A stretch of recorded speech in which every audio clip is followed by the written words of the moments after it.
ఆంధ్రప్రదేశ్లో ఎన్నికల వేడి రోజురోజుకు రసవత్తరంగా సాగుతున్నాయి. ఎన్నికల షెడ్యూల్ విడుదల కావడంతో అధికార విపక్షాలు ఎన్నికల సమరానికి సిద్ధమవుతున్నాయి. అధికార వైఎస్ఆర్సీపీ 175 స్థానాలకు అభ్యర్థులను ప్రకటించి ఎన్నికల ప్రచారంలో దూకుడు మీద ఉంది. 175 స్థానాల్లో గెలిపే లక్ష్యంగా వైసీపీ ఎన్నికల రణరంగంలోకి దిగింది. ఇదిలా ఉంటే తాజాగా టీడీపీ అభ్యర్థుల మూడో జాబితా విడుదలైంది. 11 అసెంబ్లీ స్థానాలతో పాటు 13 ఎంపీ స్థానాలకు కూడా టీడీపీ అభ్యర్థులను ప్రకటించింది. అయితే ఈ జాబితాలో టీడీపీ సీనియర్ నేత మాజీ మంత్రి దేవినేని ఉమాకు బాబు షాక్ ఇచ్చారు. మాజీ ముఖ్యమంత్రి టీడీపీ అధ్యక్షుడు నారా చంద్రబాబు నాయుడు నమ్మించి మోసం చేయడంలో దిట్ట అని చాలా మంది అభిప్రాయపడుతుంటారు. వంచన, మోసం, వెన్నుపోటులతోనే ఆయన రాజకీయం చేస్తారనే ప్రత్యర్థులు ఆరోపిస్తుంటారు. ఆ మాటలను నిజం చేస్తూనే చంద్రబాబు చాలా మందిని టికెట్ ఇస్తానంటూ చివర్లో హ్యాండ్ ఇచ్చారు. ఇక చంద్రబాబు రాజకీయ ధోరణి తెలిసిన వారు అనేక అభిప్రాయాలు వ్యక్తం చేస్తున్నారు. ఒక నియోజకవర్గంలో 2-3కి నీకంటే నీకే టికెట్ అని నమ్మించి బీఫామిచ్చే సమయంలో ఊహించని షాకులు ఇస్తుంటారని పలువురు చెబుతుంటారు. ఇక తన రాజకీయ భవిష్యత్తు కోసం నమ్మిన వారిని, తన వెంట నడిచిన వారిని కూడా నిండా ముంచేస్తారనే టాక్ ఉంది. అంతేకాక నమ్మించి వెన్నుపోటు పొడుస్తాడనే సాక్ష్యాతో మాజీ సీఎం ఎన్టీఆర్కే వెన్నుపోటు పొడిచిన ఘనుడు చంద్రబాబు అని వైసీపీ నేతలు చెబుతుంటారు. ఇక పార్టీని నమ్ముకున్న వారికి కాకుండా పక్క పార్టీ నుంచి చివరి నిమిషంలో వచ్చిన వారికి చంద్రబాబు పెద్దపీట వేస్తుంటారు. ఇదే విషయంలో ఇటీవల విడుదల చేసిన తొలి 2 జాబితాల్లో స్పష్టంగా కనిపించింది.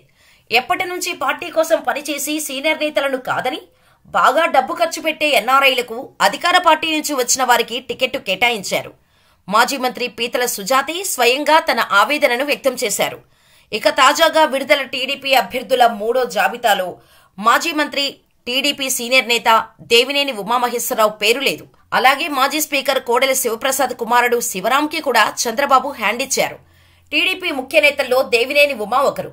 తాజాగా జాబితాలో మైలవరం నియోజకవర్గానికి వైసీపీ నుంచి వచ్చిన వసంత వెంకటకృష్ణ ప్రసాద్కి టీడీపీ టికెట్ ఇచ్చారు. ఇప్పటి వరకు ఇక్కడ దేవినేని ఉమా ఇన్ఛార్జిగా ఉన్నారు.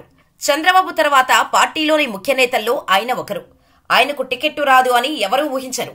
అయితే చంద్రబాబు రాజకీయాలకు ఎలాంటి వారైనా బలి కావాల్సిందేనని తాజాగా ఘటన సాక్ష్యమని పలువురు అభిప్రాయపడుతున్నారు. మొత్తంగా చంద్రబాబు మాజీ మంత్రి దేవినేని ఉమాకు వెన్నుపోటు పొడిచారని రాజకీయ విశ్లేషకులు అభిప్రాయపడుతున్నారు. ఇక ఇదే సమయంలో కురుపాంలో టీడీపీ అభ్యర్థి ఎన్నికల కోడ్ ఉల్లంఘించిన ఘటన ఇప్పుడు ఎన్నికల సంఘం వద్దకు చేరింది. ఎన్నికల ప్రచారంలో భాగంగా అభ్యర్థులు కోడ్ ఉల్లంఘనకు పాల్పడితే ఎన్నికల సంఘం సీరియస్ గా స్పందిస్తుంది. ఉమ్మడి విజయనగరం జిల్లా కురుపాంలో వైసీపీ అభ్యర్థిగా మాజీ ఉప ముఖ్యమంత్రి పాముల పుష్ప శ్రీవాణి, టీడీపీ అభ్యర్థిగా తోయక జగదీశ్వరి పోటీలో ఉన్నారు. 2 పార్టీల నుంచి ప్రచార హోరు కొనసాగుతోంది. తాజాగా ఎన్నికల కోడ్ ఉల్లంఘించేలా తోయక జగదీశ్వరి చేపట్టిన ఒక కార్యక్రమంపై ఇప్పుడు ఎన్నికల సంఘానికి ఫిర్యాదు అందింది. జగదీశ్వరి భర్త ప్రభుత్వ ఉద్యోగి. ఆయన స్థానిక ఐటీడీఏ ప్రభుత్వ క్వార్టర్స్ లో నివాసం ఉంటున్నారు. ఆయనకు కేటాయించిన క్వార్టర్స్ లో పార్టీలో చేరిన కార్యక్రమాన్ని జగదీశ్వరి నిర్వహించారు. దీనిపైన నియోజకవర్గ రిటర్నింగ్ అధికారుల ఎన్నికల సంఘానికి సమాచారం అందించినట్టు విశ్వసనీయ సమాచారం. ఈ నెల 16న ఎన్నికల షెడ్యూల్ విడుదలైన తర్వాత కోడ్ అమలుపైన ఎన్నికల సంఘం ఇప్పటికే కలెక్టర్లకు స్పష్టమైన మార్గదర్శకాలు జారీ చేసింది. ఎవరైనా పోటీలో ఉన్న అభ్యర్థులు కోడ్ ఉల్లంఘనకు పాల్పడితే వారిపైన అనర్హత వేటు వేయడానికి కూడా వెనకాడవద్దని స్పష్టం చేసింది. ఇప్పటికే అన్ని జిల్లా కలెక్టర్లకు స్పష్టమైన దిశానిర్దేశం చేయడం జరిగింది. తాజాగా జగదీశ్వరి నీలకంఠాపురం పంచాయతీ మామిడి మానుగూడ, సాలిడెంగూడకు చెందిన కొన్ని కుటుంబాలను తమ పార్టీలోకి చేర్చుకున్నారు. ఈ కార్యక్రమం తన భర్త ప్రభుత్వ ఉద్యోగి కావటంతో కేటాయించిన ప్రభుత్వ క్వార్టర్స్లో నిర్వహించడంపైన స్థానికంగా ఫిర్యాదులు వచ్చాయి. దీంతో ఈ వ్యవహారంపైన ఉన్నతాధికారులకు స్థానిక అధికారులు నివేదించినట్టు తెలుస్తోంది. పార్టీలో చేరికల సమయంలో తీసిన ఫోటోలు, వీడియోలు కూడా ఆధారాలుగా అందించినట్టు సమాచారం. దీనిపైన పూర్తి సమాచారం సేకరించిన తర్వాత ఉన్నతాధికారులు స్పందించే అవకాశం కనిపిస్తోంది.